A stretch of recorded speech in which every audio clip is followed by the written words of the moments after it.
introduce in a live session for the first time our two co-founders in the States, Steve Wozniak and Ken Hardesty. So it is my pleasure, and we are live. Can you hear us well? Where's my microphone? Perfect. Perfect. We can hear you It's well. fine, Perfect. How are you feeling this morning? Good. great as Good. ever. Yeah, it's nice before noon and just beautiful weather and sky and temperature and everything here. That's good. That's good. So first, this is the first time that we have you both on camera, live. So our community is very excited about this. We've been having this discussions with the community about the beauty of this thing for the company. So the first question that we actually collected from different community insights is for Was, and regards more broadly, who were the key figures in your childhood that inspired to achieve what you actually have achieved? And I think that's a This is question to this kick is off. indirectly related to Efforce, but I hope we get done early enough that I can answer some audience questions. But key figures. My Absolutely. father was not only an engineer when I needed engineering help and had questions about it, but guided a lot of our principles in life. You will choose yourself. You don't be this way Hmm. except for one thing: you be Hmm. truthful. And then Tom Swift Jr. was an early hero. I was probably about 7 or 8 years old, and I'd buy Tom Swift Jr. books, the new one that came out every month. And he was a young engineer. And when there was a catastrophe in the world, he'd run Hmm. into laboratories. And as an engineer in his own company, he would build the solutions. And I admired that. That was probably the biggest hero that just sticks with how I turned out. You can't say, you look back and you remember certain things. Did this relate to my life or not? You can't really say 100%, but everyone says, yes, this was on my steps. I watched sci-fi movies and TV shows, and those were my heroes. And if they took a boat underground, or if they took a spaceship in the sky, I would just dream of doing that when I was, on swings as a kid. I had a teacher in high school, an electronics teacher, that set up a course much differently than any teacher I'd ever seen in my life. He taught it himself. He wrote his own lesson plans. He taught companies into giving a lot of parts that we could use for our electronics projects. He staffed up and built pieces of equipment. We as students would learn how they work. We would learn to debug them, and we would build them. And then by the next Wow. year, there was one set of equipment. I was there on about the fourth year. We had everything, oscilloscopes and all the test equipment engineers would want, and we learned it so well. And I remembered that he wrote the lessons himself. So I did that in later years when I taught. Early teachers in your life, everybody has teachers that were important. And one of them, in early fifth grade, recognized me for being very bright in the class. When a teacher treats you as the bright one, you keep working hard to be the bright one. And I wound up getting all the math awards and stuff in my schools. So that was very important. And I decided back in sixth grade, Miss Scrack had been my fifth grade teacher. I said, I'm going to be an electrical engineer in my life. And second, I'm going to be a fifth grade teacher. Stuck's with you, core values, why they're important. Yes. So these were heroes of mine. And I had one teacher, a physics teacher in high school. And he said, adults cause a lot of problems in the world. And we were back in Vietnam War times. And he says, young people think so cleanly and pure, and they aren't biased, by what's already happened and been done.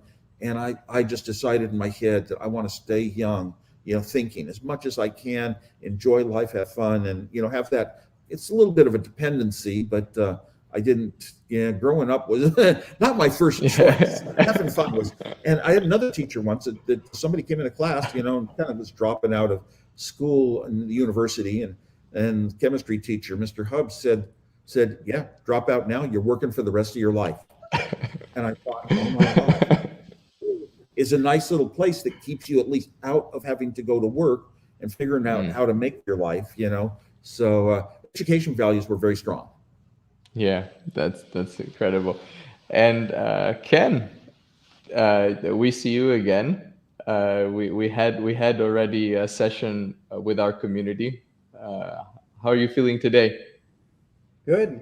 I mean, it's I'm impressed with the summit and the community, what all has been presented, the speakers. I mean, I think this is a great event to get some information out to everyone.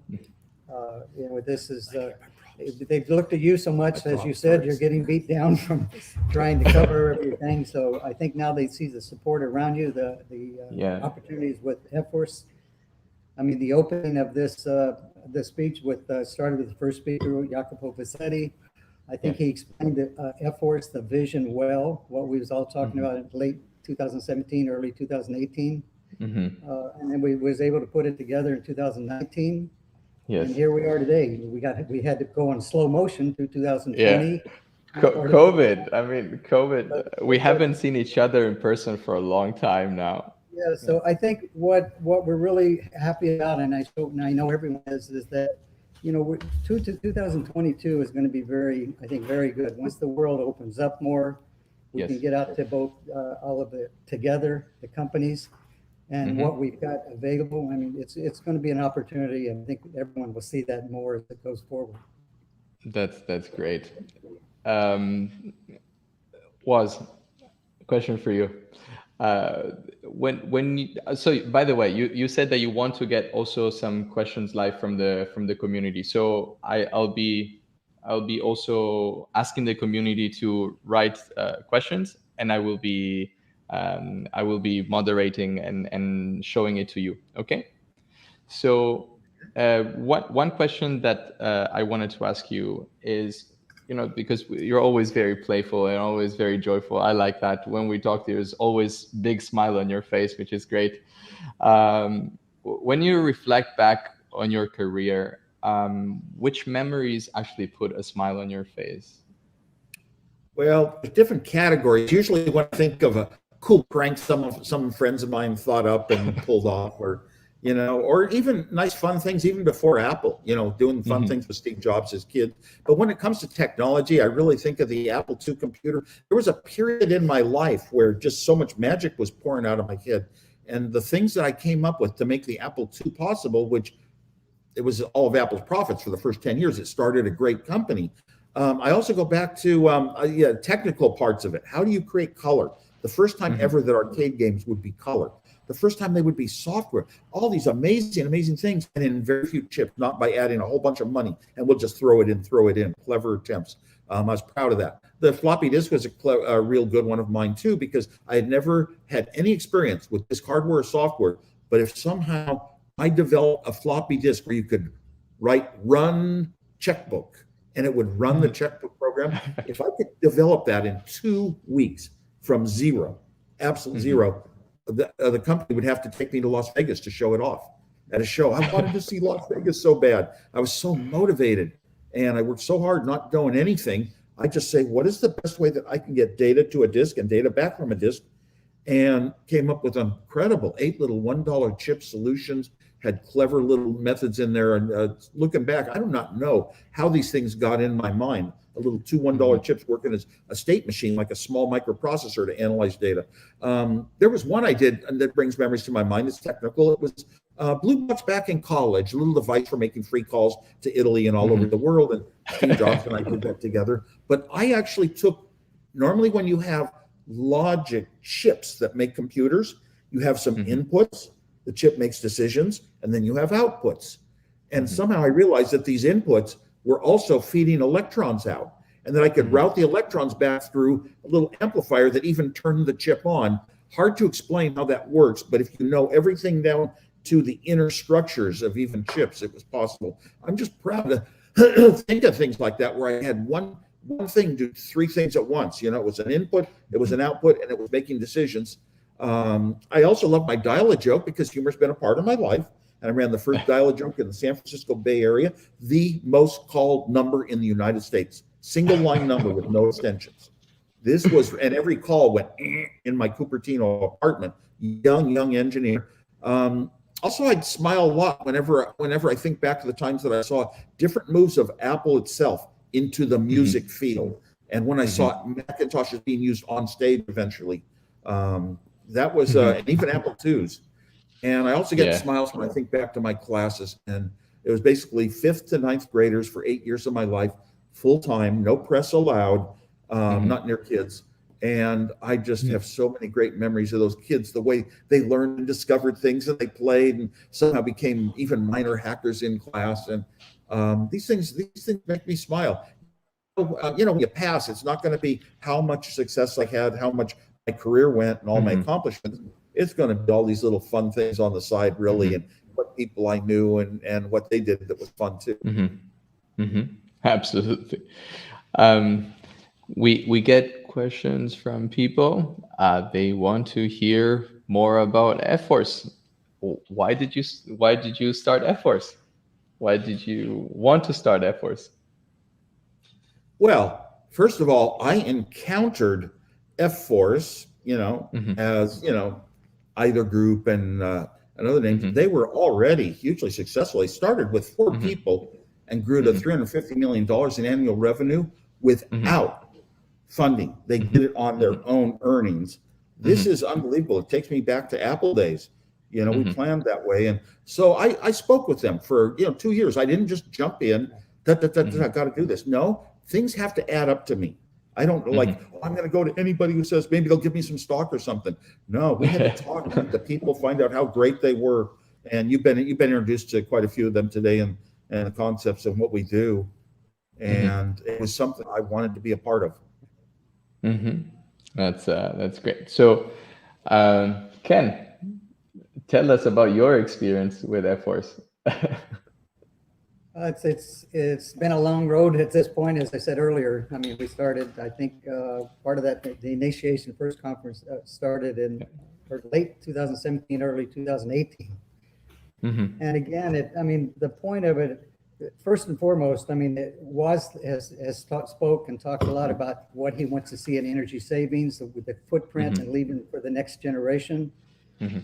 One, he likes crypto, as you know. He thought that's a good thing. He said in many of his speeches worldwide, that's got advantages in the future, as well as there's disadvantages with the wrong people. But on the right path, it'll do a good thing. And then you get into blockchain, which verifies and identifies and gives a record of events. So mixing energy savings, crypto, and blockchain all together really was his interest from that standpoint. And as he said, we then looked at it. It was definitely, we had interest from the vision that Jacopo spoke about in the beginning, as I said. Then we met the other players. I mean, there's Sergio, the CEO. We've got Jacopo Vanetti, the CTO. 2 Jacopos. You're going to CTO, is that right? Yes. I heard. Yeah. So there's many other people in Efforce that I'm sure the community is going to see as we go along, and you have your talks. But that was the reason we looked into that. And I mean, you were driving it and persistent. That we looked at angles, which was it's beneficial for everyone. And now we've got a great team. There's a lot more people than the ones we've seen on this summit as well going forward. They'll meet a lot of them. We've got new people coming in, highly qualified. So, it's a very positive path. I mean, we all talked and worked together again with all these people, and we're very pleased going forward. Like I said earlier, we expect 2022 we're going to see tremendous growth with that. I absolutely believe that. Absolutely believe that. We got a question, Ken and Steve. What do you see different with today's young entrepreneurs that they do different from you? Young entrepreneurs different than I. Well, I see a lot of entrepreneurs that aren't motivated first by a passion to do something good, but I see them, oh my gosh, my next company, and if I'll make enough money, I can move to the city, and then I'll start another company. And I'm a businessman a lot. I see where they've gone to business school, they know how to write a business plan, they know how to raise money, and then we'll hire the engineers anywhere in the world. And I am so pro-engineer. Engineers are so smart, so clever at solving problems constantly in their work life that the engineers should really be included in thinking out, even what a company should be right from the start. Companies are more than one discipline, and it's hard. A lot of people think, well, whatever I'm good at, writing a business plan or doing marketing, and looking at research, or I'm an engineer, whatever people think is that they're good at, they think, oh, that's the whole story. No, a company is several disciplines, especially startups. I mean, you need good businessmen that want to Yes. survive and make money, and you need good marketing people that know what's good and what's worth how much, and you need engineering who can build a little better and cleverer projects than anyone else, make it less Absolutely. expensive, and even new things that never existed before. Absolutely. And this is a question to you both. So whoever wants to take it, I think actually it's good to have a response to both of you. Why do you think is important to focus on environmental issues, on the Well, situation of the first of environment? all, everyone wants the environment to get better. I mean, we hand down to our children, we always hand down a little bit less of nature, little fewer forests, little fewer rivers, that sort of thing. And I think so much about the younger and care so much. The youngest person should have the most, I don't know, authority and self belief in themselves and all that. And then you look at things like environment. We suffer enough. Yes. The I don't know, the messiness of the world. It bothers a lot of us. But the long term impact, on species and people, that means some small thing today in the climate can have such huge impacts of species going extinct and this and that hugely. And so it's very small things. It's hard to see what the effects sometimes will be, so people ignore it. But we all are interested in better health, and obviously the environment. Better the environment, the better health is. That means you're going to have a longer, happier life. And look at your home. Your home. Do Yeah. you clean it? Do you clean it? Do you make Yes. it beautiful and clean? Well, wait a minute. The earth is our home, and if you Yes. have a dirty sky, now that falls into realms of government, because I'm not going to worry about the sky right above my house. I'll keep that clean. There's no way to do it. Kind of have to, but when it's all the multiples of people, just like roads, got to pull government in and have efforts to. It is important to us to be able to look out and really be able to see far and not have things that are dirty, just like we do in our personal life. Yeah. On my part, I think it's a little bit of, if we look at where we're at today from the cleanliness of the sky and the world, as you might put it, the reason we're the position we're in today is because of the industrialization of the U.S. mainly. So I think computers. I apologize. and computers. So with that growth and everything of what we did in the U.S. of 20, 30 years of industrialization, now we look at what's happening in India and China, two much larger countries than us, and they're industrializing in both countries, and it's going to be a tremendous impact if we continue all around the world the way that you would say America did as the three largest industrialized countries. So because of that, I think that's woke up the world, and we're seeing, like you spoke earlier in the event, there's COP that went on, Greta Thunberg doing her talks. We've got Saudi Arabia, who's going to contribute, I think, 10 or 20 billion trees in the next 10 years. I mean, so all the countries are now trying to do better to lead cleaner air, a cleaner footprint, and all that thing. But what woke them up is what we did in the past, and as what Woz was talking about, we did nothing and we lived through it. Now we have to do something, and it's obvious. Yeah. And hopefully our concerns get heard by people who can make a difference, actually take steps, and not just blah blah blah. Yes. That's right. And absolutely. That's and this is also the spirit of Efforce in general, because the fact that we have an ecosystem that has a lot of different players. Yes. Are you responding to the question or to me? What you said. Oh, what I said. Okay. So it's about the ecosystem that we're building, right? So it cannot be just one person or two people battle. It needs to be a combined effort. So we really, really believe in that. We've been talking about this for a long time. So I think that's very, very important. So let's see if we got questions. Steve, the amount of resources we have on this planet is finite.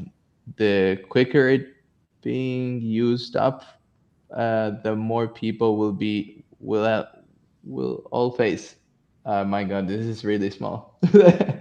Is energy efficiency necessary to prevent wars and conflicts? Uh, Energy efficiency is, I don't think the right word is necessary. I think a lot of other yeah. thinking might even outweigh energy efficiency sometimes, because somebody said to me the other day, "Oh, we can hold 12 billion people or something." I Yeah. looked back and I said, "We need fewer people for resources, water and food and everything to go around better." So we've been taught that our whole life, but we kind of talk it more than we do it. We don't walk it so much. Hmm. I And agree. energy efficiency, though, for now, you know what? Energy efficiency sounds like, oh my gosh, we can have our life that we like for less. Hmm. And so I'm really glad for that. It also is. Hmm. I'm just for energy efficiency because as an engineer, You're I an was engineer. not for my efficiency of reusing parts, getting them to be used for twice, using very fewer than other people. You have no idea how hard 20 hours a day almost thinking about things to solve problems to get them done for developing.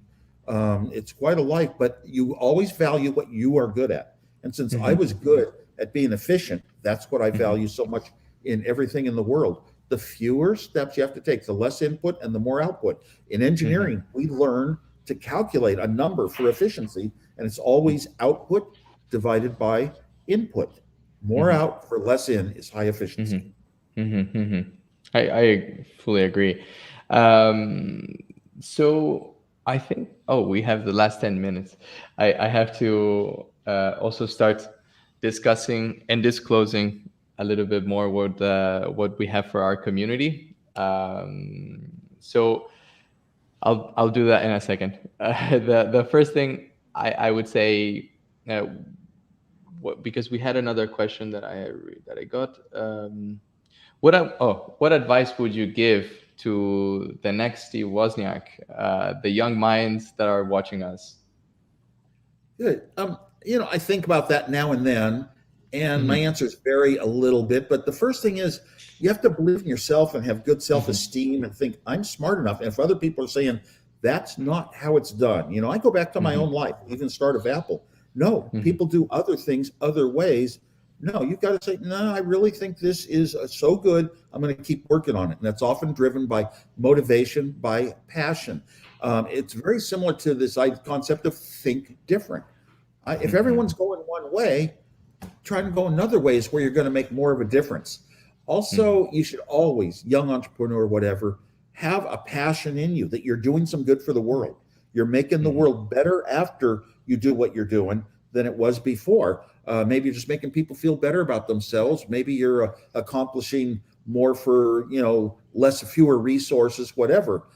I Hmm. also like to tell people there are designers. You can go to school and be an engineer and have a lot of training. If you're assigned a Yes. project, go and build this little device that does some weird thing. You can design it, you know how to. But then there's inventors, and you Hmm. have this mixture in the world. And inventors just walk around. I've met so many of them in the U.S. Inventors Hall of Fame, and they're all like me. You go around, you just have a little idea. You're talking with friends. What about this?